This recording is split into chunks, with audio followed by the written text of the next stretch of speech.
Tjena Marcus! Tjena Adam! Va?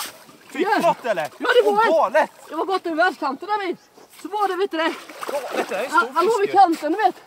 Så jag gick fram och tog han bakom nacken. Han är lätt på 8-9 pannor. Galet, han var ju riktigt fin ju. Ja. Fotar han eller? Ja, någon bild på... Åh jävlar, han är nästan på 10. Vad tror han väger? Snäppet under kanske. Ta ett kort. Tror du det 10? Nej, snäppet under. Ja, det är Han inte... var riktigt... Vad tog han där inne? Han var, det är en sten under där vid. Slå han bakom en sten med den gamla... Nej, coolt. Den gamla mötsstim där vid. Ta några skyttebilder. Ja men riktigt bra det. Ta huvudet hit också. Vad tror han kan väga då? Ja, strax under 10 kanske. Ja, 9. Alltså den är riktigt... Kolla nacken på den.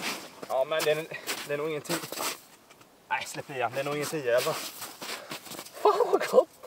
Du, den är helt... Vadå, högde han i nacken så eller? Nej, jag tog, alltså han låg, vet du, han låg och lurade och så jag gick fram och tog han här vid fick in direkt. Sen var det liksom bara att hålla med han. Ja, han är pigg. Men var du... Kolla, fan vad fet. Ta en kort nu med. Han är riktigt jävla fin. Ja.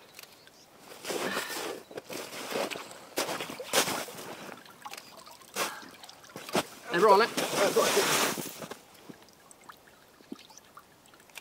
Ja, kanon. Vad mäktigt. Jävlar vilken nacke. Ja, vad fin var han.